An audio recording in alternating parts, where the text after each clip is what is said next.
Hello friends, welcome back to study for civil service channel. और हम बढ़ाते हैं अपनी उस प्रक्रिया को आगे। क्वेश्चन नंबर 51 से क्वेश्चन सीरीज जारी है। चंद वंश के संस्थापक कौन थे, आपको पता ही होगा। सोमचंद। आसान सा सवाल है, गलत नहीं होना चाहिए। चंद वंश के संबंध में कुछ जानकारियाँ और भी इकट्ठी कर लीजिए जो भी आपके बुक्स में दी गई हैं। ठीक है, इनका प्रशासन, इनकी राजस्व प्रणाली, इनके राजाओं के नाम काफ़ी इम्पोर्टेंट है। ठीक। और जितने भी नाम दिए हैं इसमें राजा के, ये सारे के सारे इंपॉर्टेंट है। कुछ ना कुछ इनमें से, इन सभी ऑप्शन में से कुछ ना कुछ आने की संभावना रहेगी ही। ओके। टहरी राज्य का अंतिम शासक राजा, अंतिम शासक कौन था? ये कई बार रिपीट हुआ है क्वेश्चन, गलत नहीं होना चाहिए। ठीक है, मानवेंद्र शाह। उत्तराखंड में किस सामाजिक सुधार आंदोलन का उद्देश्य पेड़ों को गले लगाकर वनों का संरक्षण करना था? जाना माना सवाल, जाना माना आंदोलन, चिपको आंदोलन। 53 का ए। उत्तराखंड में चिपको आंदोलन का नेतृत्व किसने किया था? मुख्य रूप से तो गौरा देवी ने किया था, लेकिन ये सारे जितने भी नाम आपको दिखाई दे रहे हैं ये सारे पर्यावरणविद हैं और इन सभी का एनवायरमेंटल कंजर्वेशन में एक अभूतपूर्व योगदान रहा है। इसका आंसर फिलहाल है सुंदरलाल बहुगुणा। ओके। और पिछले साल इनकी मृत्यु भी हुई है, तो हो सके तो सुंदरलाल बहुगुणा के बारे में कुछ इन्फॉर्मेशन इकट्ठी कर लीजिए। इनको कौन कौन से अवार्ड्स मिले हैं इस बारे में भी। ओके, इम्पॉर्टेंट है। उत्तराखंड में किस कल्याण कार्यक्रम का उद्देश्य राज्य के निवासियों को निःशुल्क स्वास्थ्य सेवाएं प्रदान करना है? अच्छा क्वेश्चन है। इस तरह के क्वेश्चन कई आ सकते हैं, ठीक है ना। जो गवर्नमेंट की स्कीम चल रही है स्वास्थ्य को लेकर, शिक्षा को लेकर, रोजगार देने को लेकर, कई सारे ऐसे संभावित क्वेश्चंस यहाँ पे दिए हुए हैं। सारे के सारे इंपॉर्टेंट है। तो इसका आंसर है अटल आयुष्मान उत्तराखंड योजना। 55 का ए। आपको दिख पा रहा होगा, मैं हट जाता हूँ थोड़ा। 55 का ए। अनुसूचित जाति और अनुसूचित जनजाति के कल्याण के लिए उत्तराखंड सरकार द्वारा शुरू की गई योजना का नाम है समाज कल्याण योजना। 56 का ए। उत्तराखंड के एक प्रमुख स्वतंत्रता सेनानी कौन थे? ये सभी स्वतंत्रता सेनानियों के ही नाम है। उत्तराखंड से संबंध किसका है? गोविंद वल्लभ पंत से। इसका सीधा आंसर क्या हो गया? गोविंद वल्लभ पंत। इनके बारे में भी हो सके तो कुछ जानकारी इकट्ठा कर लीजिएगा। भारत रत्न कब मिला था और स्वतंत्रता संग्राम में क्या क्या योगदान था, उत्तराखंड में भी इनके क्या क्या योगदान थे, ये सारे आप पढ़ लीजिएगा। 58। उत्तराखंड का कौन सा ऐतिहासिक स्थल यूनेस्को विश्व धरोहर सूची में शामिल है? सीधा साधा क्वेश्चन। फूलों की घाटी यानी कि वैली ऑफ फ्लावर। ये भी जानने की कोशिश कीजिए कि कब घोषित किया गया था नेशनल पार्क के रूप में, और यूनेस्को में इसको कब शामिल किया गया था, ये भी पढ़ लीजिएगा। ओके। उत्तराखंड में कौन सा स्मारक गोरखा आक्रमण से संबंधित है? खलंगा युद्ध स्मारक। नाम से ही आपको पता लगा लेंगे कि इसका संबंध किससे है? गोरखाओं से है। परमार वंश का सबसे प्रसिद्ध शासक कौन था? अजयपाल, कनकपाल, वासुदेव कत्यूरी, भानु प्रताप। नाम है इसका अजयपाल। ठीक, अजयपाल इसका शासक है। इसने परमार वंश का फिर से पुनरुद्धार किया था। ओके। उत्तराखंड में सकल घरेलू उत्पाद की वृद्धि दर और आर्थिक गतिविधियों को ध्यान में रखते हुए निम्नलिखित में से कौन से कथन के सत्य होने की सबसे अधिक संभावना है? बहुत खूब। औद्योगिक क्षेत्र की विकास दर कृषि क्षेत्र के विकास की तुलना में अधिक। कृषि क्षेत्र की विकास दर सेवा क्षेत्र के विकास की तुलना में अधिक है। सेवा क्षेत्र की वृद्धि दर औद्योगिक क्षेत्र के विकास की तुलना से अधिक है। मतलब ही नहीं होता इस चीज़ का। सभी क्षेत्रों की विकास दर लगभग बराबर है। काफ़ी क्लोज से ऑप्शंस हैं। तो औद्योगिक क्षेत्र की विकास दर कृषि क्षेत्र के विकास की तुलना में अधिक है, ये इसका राइट आंसर होगा। 61 का ए। यदि एक नई नीति के परिणाम स्वरूप बासमती चावल, ये क्वेश्चन कल भी देखा था हमने, तो आप देख लीजिएगा दोबारा से, न्यूनतम प्रभाव पड़ेगा जीडीपी में इस चीज़ का। 63। यदि उत्तराखंड में आर्थिक गतिविधियों में कृषि से आईटी और आईटीईएस की ओर बदलाव होता है तो निम्नलिखित में से कौन सा संभावित परिणाम होगा? शहरीकरण में वृद्धि, शहरीकरण में कमी, शहरीकरण में कोई परिवर्तन नहीं होगा। शहरीकरण पहले बढ़ेगा फिर घटेगा। शहरीकरण कभी घटता नहीं है, बढ़ता ही है। इसका आंसर है शहरीकरण में वृद्धि। 63 का ए। अच्छा क्वेश्चन है वैसे। यह देखते हुए कि पर्यटन का उत्तराखंड की अर्थव्यवस्था में महत्वपूर्ण योगदान रहता है, प्राकृतिक आपदा का इसके सकल घरेलू उत्पाद पर क्या संभावित प्रभाव हो सकता है? 64। पुनर्निर्माण गतिविधियों के कारण सकल घरेलू उत्पाद में वृद्धि होगी। पर्यटन राजस्व की हानि के कारण सकल घरेलू उत्पाद में कमी होगी। सकल घरेलू उत्पाद पर कोई प्रभाव नहीं पड़ेगा। आरंभिक कमी के बाद सकल घरेलू उत्पाद में वृद्धि होगी। पर्यटन राजस्व की हानि के कारण सकल घरेलू उत्पाद में कमी होगी, जाहिर सी बात है। उत्तराखंड की अर्थव्यवस्था में महत्वपूर्ण योगदान रहता है। अगर पर्यटन में कमी आएगी तो ये चीज़ें आपको देखने को मिलेगी। 64 का आंसर क्या होगा? बी। अच्छा क्वेश्चन क्रिएट किया गया है। यदि उत्तराखंड में औद्योगिक गतिविधियों में उल्लेखनीय वृद्धि हो जाए तो निम्नलिखित में से कौन सी पर्यावरणीय चुनौतियां संभावित रूप से अधिक गंभीर हो सकती हैं? वनों की कटाई, मृदा अपरदन, वायु प्रदूषण। मेरे ख्याल से इसका आंसर सभी होगा, क्योंकि सभी को प्रभावित करने वाली गतिविधियां होंगी। तो 65 का आंसर क्या हो गया? डी। निम्नलिखित में से कौन सा उत्तराखंड की आय का एक मुख्य स्रोत है? कृषि, पर्यटन, उद्योग, जल विद्युत। अच्छा क्वेश्चन है, बताइए।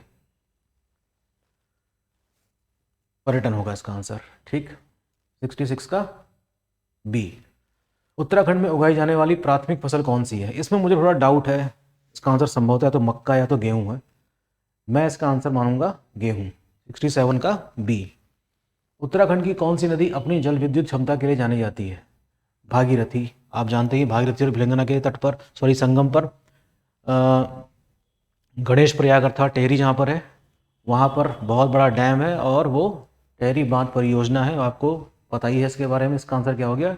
डी।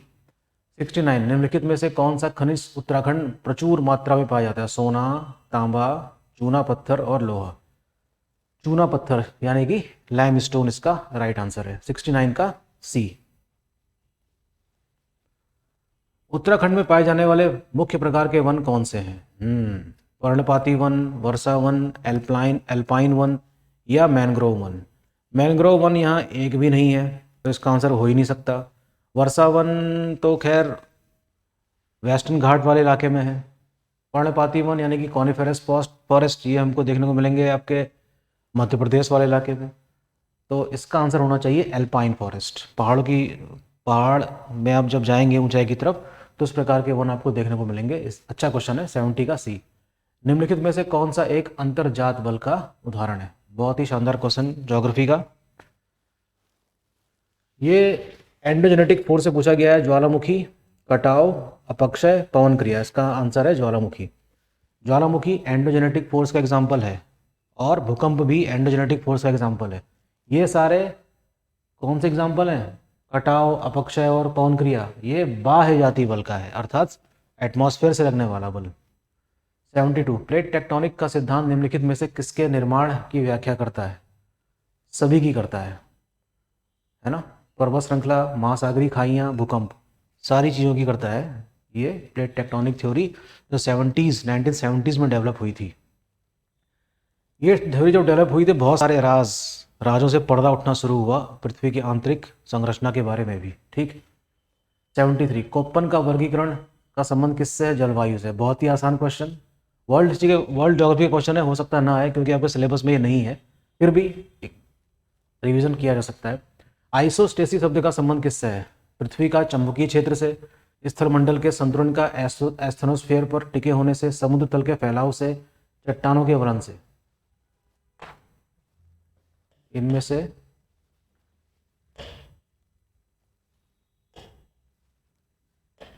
ये भी नहीं है, ये भी नहीं है, ये भी नहीं है। आइसोस्टेसिस बैलेंस के लिए है, ठीक है। इसका आंसर क्या होगा?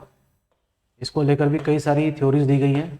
इस तरीके से बैलेंस बनता है अर्थ के सरफेस पर। जितना ऊपर दिखाई देता पर्वत, उतने ही बैलेंस करने के लिए नीचे से भी चीज़ें हैं। तो इसका संबंध किस चीज़ से है? संतुलन से है। निम्नलिखित में से कौन सी महासागरीय धारा अन्य से भिन्न है?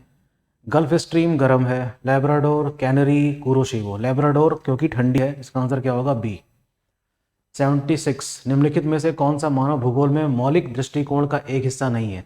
सामाजिक न्याय पर जोर, स्थानिक पैटर्न पर ध्यान, पूंजीवाद की आलोचना, मात्रात्मक तरीकों का उपयोग।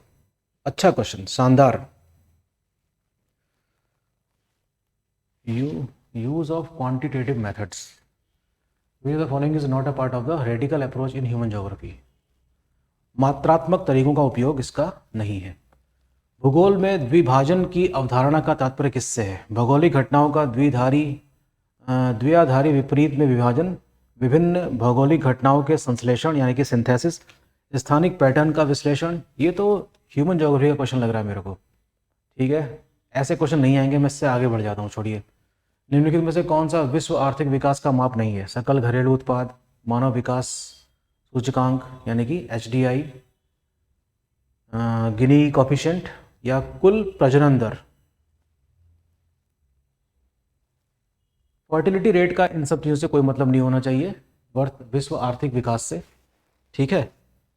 79, भारत में वनों की कटाई का मुख्य कारण क्या है? शहरीकरण, कृषि विस्तार, खनन गतिविधियां, सभी होगा 79 का डी।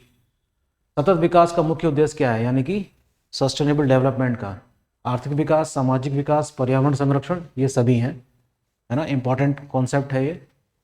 यानी कि हमें इस तरीके से विकास करना है कि आने वाली पीढ़ी के लिए भी हम कुछ छोड़ के जाएं। इसी पे टिका हुआ है हमारा सतत विकास की अवधारणा। 2023 में उत्तराखंड की अनुमानित जनसंख्या कितनी है? अच्छा क्वेश्चन, शानदार क्वेश्चन है ये। 81 का 1,21,90,000, ये क्वेश्चन आने की संभावना है, ठीक है। अनुमानित जनसंख्या बताई गई है 1,21,90,000। नवीनतम आंकड़ों के अनुसार उत्तराखंड में लिंगानुपात कितना है? यानी कि सेक्स रेशो पूछा जा रहा है। ये है आपका 963, 82 का सी। नवीनतम आंकड़ों के अनुसार उत्तराखंड में साक्षरता दर कितनी है? ये भी अच्छा क्वेश्चन है। 100% तो इंडिया की भी नहीं है, यहाँ की 100% तो खैर नहीं है, वो मैं मतलब ही नहीं होता। 87%, 7, तो इसका आंसर होना चाहिए 78.82%, 83 का बी। नवीनतम आंकड़ों के अनुसार उत्तराखंड के किस जिले की जनसंख्या सबसे अधिक है? हरिद्वार की। हरिद्वार की जनसंख्या सबसे अधिक है ही, क्यों? क्योंकि वहाँ धार्मिक गतिविधियों की वजह से काफ़ी भीड़ रहती है, इसलिए आपको हमेशा याद रहेगा। उत्तराखंड में कौन सी फसल आमतौर पर गेहूं के साथ चक्र में उगाई जाती है? शानदार क्वेश्चन, 85। इसका आंसर है मक्का, ठीक है, मेज। 85 का बी। उत्तराखंड के कुल भौगोलिक क्षेत्रफल के कितने प्रतिशत भाग पर खेती होती है? बहुत ही शानदार क्वेश्चन है। सिर्फ 10 से 20% भाग में खेती हो पाती होगी, क्योंकि अधिकतर भाग क्या है? वनों से ढका हुआ है और काफ़ी ऊंचे क्षेत्र भी हैं यहाँ पर। अच्छा क्वेश्चन है, 86 का बी। किस नदी को उत्तराखंड की जीवन रेखा कहा जाता है? शानदार क्वेश्चन, यमुना, गंगा, कोसी, अलकनंदा। बताइए, यमुना, गंगा, कोसी या अलकनंदा? जाहिर सी बात है गंगा को ही कहा जाएगा। इसकी जीवन रेखा उत्तराखंड की, ठीक। किस सरकारी पहल का उद्देश्य उत्तराखंड के दूर दराज के इलाकों के निवासियों के स्थायी आजीविका प्रदान करना है? प्रधानमंत्री ग्राम सड़क योजना, वन पंचायत प्रणाली, राष्ट्रीय ग्रामीण आजीविका मिशन, महात्मा गांधी, मनरेगा। तो इसका आंसर क्या होना चाहिए?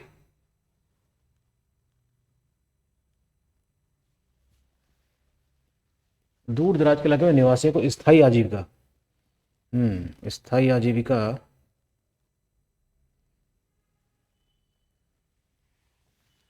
या तो इसका आंसर बी होगा या इसका आंसर होना चाहिए डी। एक प्लीज इसको कंफर्म करके मुझे कमेंट बॉक्स में बताइएगा इसका आंसर। 89, उत्तराखंड में वाटरशेड प्रबंधन के लिए अपनाई गई मुख्य रणनीति क्या है? चेक डैम का निर्माण, वन रोपण, वर्षा जल संचयन या इनमें से कोई नहीं? अर्थात construction of check dams, afforestation, rain water harvesting, all of this, सभी होंगे ये, ठीक है। 89 का डी। 90, उत्तराखंड का कौन सा जिला भूस्खलन से सर्वाधिक प्रभावित होता है? इसका आंसर होना चाहिए टिहरी गढ़वाल, ठीक। क्या होना चाहिए इसका आंसर? टिहरी गढ़वाल, 90 का डी।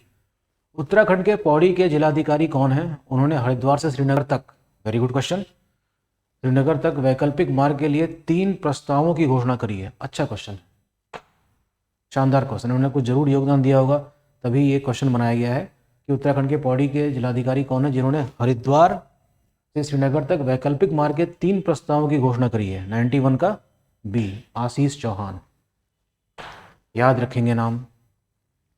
हरिद्वार से श्रीनगर तक वैकल्पिक मार्ग के प्रथम विकल्प में कितनी किलोमीटर नई सड़क प्रस्तावित की गई है? अच्छा क्वेश्चन है, 92 ए, 32 किलोमीटर, याद रखेंगे इसको। निम्नलिखित में से कौन सा हरिद्वार से श्रीनगर तक प्रस्तावित वैकल्पिक मार्गों में से किसी एक के लिए प्रारंभिक बिंदु नहीं है? ये भी बहुत शानदार क्वेश्चन है। Dehradun is not the initial point, ठीक है, देहरादून इसका आंसर है। अच्छा क्वेश्चन है काफ़ी।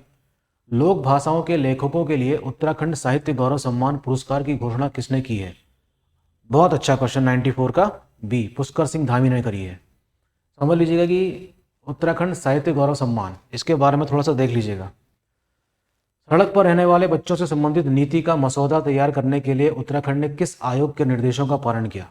बहुत ही शानदार क्वेश्चन। राष्ट्रीय महिला आयोग, बाल अधिकार संरक्षण आयोग, राष्ट्रीय मानवाधिकार आयोग, राष्ट्रीय अनुसूचित जाति आयोग। अच्छा क्वेश्चन है। 95 का बी, राष्ट्रीय बाल अधिकार संरक्षण आयोग। खारची पूजा कहाँ होती है भाई? ये होती है त्रिपुरा में, ठीक है। 96 का ए। पॉज कर लीजिएगा इसको देखते समय।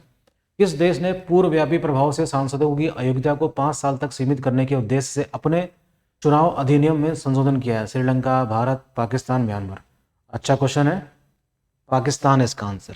ओके, 97 का C. Subansiri lower hydro electric project कहाँ स्थापित किया गया है? अरुणाचल प्रदेश और आसाम, बिहार, उत्तर प्रदेश, गुजरात, राजस्थान, महाराष्ट्र और महाराष्ट्र। नदी का नाम अगर आपको याद है तो क्वेश्चन ये कर लेंगे आप। इसका आंसर है अरुणाचल प्रदेश एंड आसाम। सुबनसिरी ब्रह्मपुत्र नदी के आसपास बहती इसकी सहायक नदियों में से एक है, ठीक। 98 का ए देख लीजिए, 98 का ए। किस संस्था ने सुरक्षित और विश्वसनीय इंटरनेट के लिए सरकारी संस्थाओं के लिए सूचना सुरक्षा प्रथाओं पर दिशा निर्देश जारी किए हैं? CRTN। Very important question, important question मान रहा हूं मैं इसको, ठीक है।